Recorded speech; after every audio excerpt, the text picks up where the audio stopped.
আসসালামু আলাইকুম। সকল বন্ধুগণ ভালো আছেন? আমরা শুকর আলহামদুলিল্লাহ বেশ ভালো আছি। আমাদের 44 নং ব্যাচের মোবাইল ফোন সার্ভিসিং প্রশিক্ষণের শেষ প্রান্তে চলে আসছি। আমরা 10 তারিখের মধ্যে এই ব্যাচটির ট্রেনিং সম্পূর্ণ করব। আমাদের 11 তারিখ থেকে শুরু হচ্ছে 45 নং ব্যাচ। আমরা এক ব্যাচে 10 জনের উপরে কোনোভাবেই নিব না। যারা mobile phone servicing, mobile phone repair শিখতে আগ্রহী, যারা ভাবছেন যে এই লাইনটায় ট্রেনিং সম্পূর্ণ করে জীবিকা গড়ে তুলবেন এবং পরিবার নিয়ে দুবেলা দুমুঠো ভাত খেয়ে ভালো থাকবেন, জীবন জীবিকা করার জন্য যারা ভাবছেন যে এই লাইনটাকে জীবিকা হিসাবে নেবেন, তাদের জন্যই আমাদের এই সার্ভিস। কেউ যদি বলেন শখ করে শিখবো, এমনিতে শিখবো, তাহলে দুঃখিত, আমাদের কাছে সুযোগ নাই। যারা প্রফেশন হিসেবে নেবেন তাদের জন্য আমাদের 100% সুযোগ থাকছে। আমাদের একই মার্কেটে যেহেতু 3টা প্রতিষ্ঠান রয়েছে, 3ভাবে আপনার ট্রেনিং করার সুযোগ আছে। সেক্ষেত্রে যদি আপনি আগ্রহী হন তাহলে তো স্বাবলম্বী হওয়া আসলে সময়ের ব্যাপার মাত্র। আমাদের দীর্ঘদিনের অভিজ্ঞতা এটাই বলছে। যেহেতু আপনার আগে শত যুবকরা স্বাবলম্বী হয়েছে, কাজেই আপনিও স্বাবলম্বী হতে পারবেন।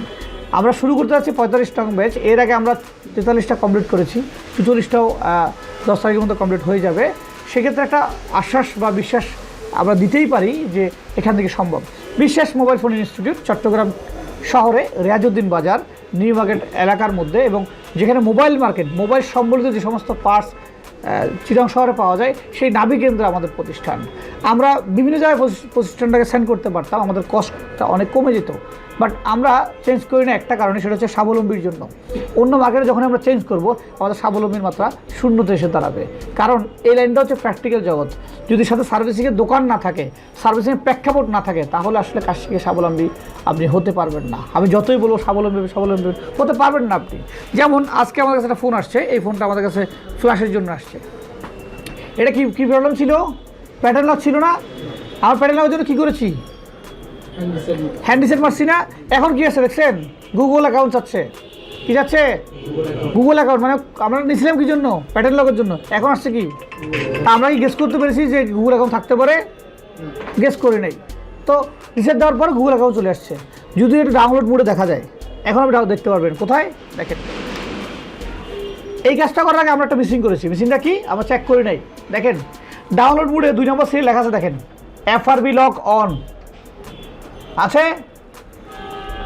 আছে কি লেখা আছে? FRB lock on. FRB lock on থাকবে তখন hand reset, hand format. Pattern লকের জন্য যদি আমরা হ্যান্ড ফরম্যাট মারি, রিসেট দেই, সাথে কি চলে আসবে? FRB লক চলে আসবে। এখানে বলে দিচ্ছে কিন্তু, যাই হোক। তো এখন চলে আসছে কি FRB লক। আমার নিচে কী জন্য? প্যাটার্ন লকের জন্য। এখন কী খুলতে হবে? FRB lock. এরপর এটার এর আগে নেটওয়ার্ক রিপেয়ার করা আছে, সেক্ষেত্রে আবার নেটওয়ার্ক নাও থাকতে হবে। নেটওয়ার্কের জন্য কী করতে হবে? নেটওয়ার্ক রিপেয়ার করতে হবে না? তার নিলাম কী জন্য? প্যাটার্ন লকের জন্য। সমস্যা কয়টা? আরও 2টা আছে। তার একটার জন্য কাস্টমার নিয়ে আসছে, ভিতরে সমস্যা কয়টা? 3টা। এটা প্র্যাকটিক্যাল ছাড়া সম্ভব? কোনো থিওরিক্যাল ক্লাসে এটা বলতে পারবে কেউ যে 3টা সমস্যা হতে পারে?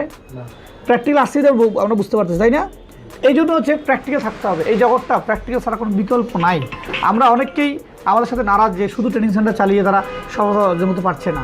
আমরা এটাতে আমরা কখনোই বিশ্বাস করি না। কারণ আমরা বিশ্বাস করি যে একজন যুবক তার পরিবারের আশা ভরসা, পরিবারের আশা ভরসার প্রতীক হয়ে সে আসে। সে যদি ব্যর্থ হয়ে যায়, সে একা ব্যর্থ হয় না, তার সাথে পরিবারটা ব্যর্থ হয়ে যায়। আবার তাকে স্বাবলম্বী করতে চাই, তার সাথে তার পরিবারটা নিয়ে সে যাতে ভাত খেতে পারে, ভালোভাবে চলতে পারে। আমাদের দেশে বোঝা না হয়ে একজন বেকার যুবক যাতে সম্পদে রূপান্তরিত হয়, সেটাই আমাদের মূল লক্ষ্য উদ্দেশ্য। আমরা আমাদের লক্ষ্য উদ্দেশ্য অটল। আমরা চালিয়ে যাবো দেশ উন্নয়নের যে মূল কাজ সেটিতে। তো সবাই ভালো থাকবেন, সুস্থ থাকবেন। সবার প্রতি শুভকামনা রইল। আসসালামু আলাইকুম।